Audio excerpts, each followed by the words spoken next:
Hello viewers, सुरीले गीत संगीत channel के सभी वीडियोस के लिए इस चैनल को सब्सक्राइब करें और बेल आइकन दबाएं।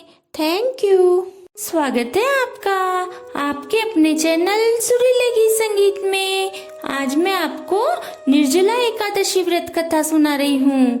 जेठ महीने में शुक्ल पक्ष की एकादशी को निर्जला एकादशी कहते हैं। वर्ष भर में केवल इस अकेली एक ही एकादशी का व्रत करने से संपूर्ण फल प्राप्त होते हैं। इस एकादशी को भीमसेनी एकादशी भी कहते हैं। इस व्रत के करने से वर्ष की पूरी 24 एकादशी करने का फल प्राप्त होता है। एकादशी के दिन नित्य क्रियाओं से निवृत्त होकर स्नान आदि कर पवित्र होकर शुद्ध चित्त से ओम नमो भगवते वासुदेवाय नमः मंत्र का जाप करते रहें। भजन करें, यथाशक्ति दान करें, गोदान, वस्त्रदान, फलदान, छत्रदान आदि दान करें। निर्जल व्रत कर सकें तो अति उत्तम माना गया है, या फिर फलाहार करें परंतु अन्न नहीं खाएं। यदि एकादशी का व्रत करने का नियम लेना हो तो इसी एकादशी से शुरुआत करनी चाहिए। एक मटकी में जल भरकर ऊपर ढक्कन पर चीनी व रुपये रखकर ब्राह्मण को देवें। आम, शरबत, खरबूजा, ठंडाई, पंखी आदि का भी दान करें। द्वादशी को एक ब्राह्मण को जिमाकर या सीधा देकर खाना खाएं। अब मैं आपको निर्जला एकादशी व्रत कथा सुनाती हूँ। एक बार युधिष्ठिर के छोटे भाई भीमसेन जी ने श्री व्यास जी से पूछा, हे मुनि, हे भूदेव, भ्राता युधिष्ठिर, माता कुंती, अर्जुन, नकुल, सहदेव और द्रौपदी एकादशी के दिन व्रत करते हैं और वे मुझसे भी एकादशी के दिन अन्न न ग्रहण करने को कहते हैं।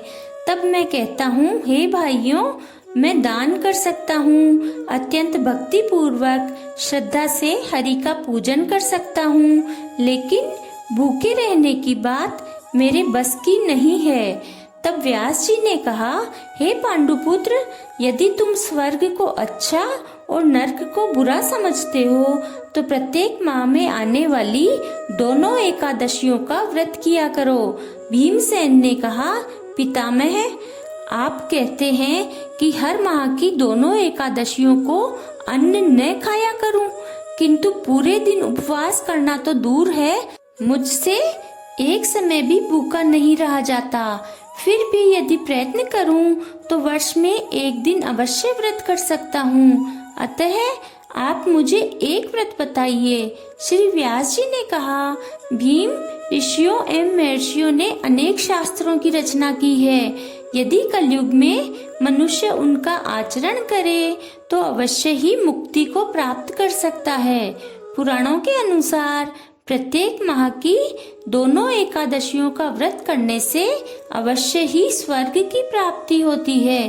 फिर भी हे भीम, तुम जेठ शुक्ल पक्ष की एकादशी को निर्जला एकादशी कहते हैं, उसी निर्जला एकादशी का व्रत किया करो। इस व्रत के करने से तुम्हें अन्य 23 एकादशियों के पुण्य का लाभ भी प्राप्त होगा।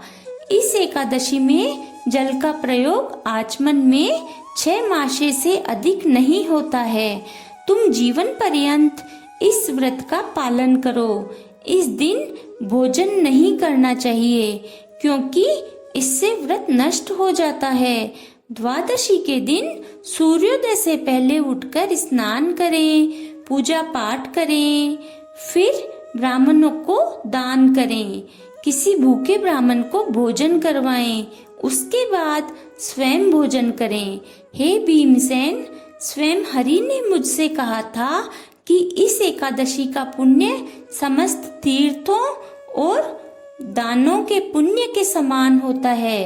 इस दिन व्रत करने से मनुष्य के सारे पाप नष्ट हो जाते हैं और जो मनुष्य एकादशी के दिन निर्जल रहते हैं उन्हें मृत्यु के समय यम के भयानक दूत दिखाई नहीं देते हैं और भगवान विष्णु के पार्षद लेने आते हैं और पुष्पक विमान में बिठाकर स्वर्ग को ले जाते हैं। सारे दिन ओम नमो भगवते वासुदेवाय महामंत्र का जाप करते रहना चाहिए। श्री व्यास जी की शिक्षा मानकर भीमसेन ने निर्जला एकादशी का व्रत किया, इसीलिए इसे भीमसेन एकादशी भी कहते हैं। निर्जला एकादशी व्रत करने से पहले भगवान की पूजा करनी चाहिए और हाथ जोड़कर विनती करें, हे भगवान, मैं आज निर्जला एकादशी का व्रत कर रही हूँ, आप मेरी मनोकामना पूरी करें। जो मनुष्य इस व्रत को करते हैं तथा व्रत के दिन यज्ञ हवन आदि करते हैं, उनके पुण्य फल का वर्णन भी नहीं किया जा सकता। इस व्रत के करने से मनुष्य विष्णु लोक को प्राप्त करता है।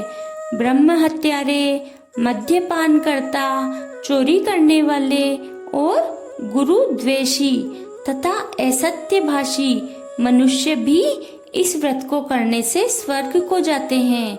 इस दिन आम या कैरी का सागार करना चाहिए। बोलो ओम नमो भगवते वासुदेवाय नमः।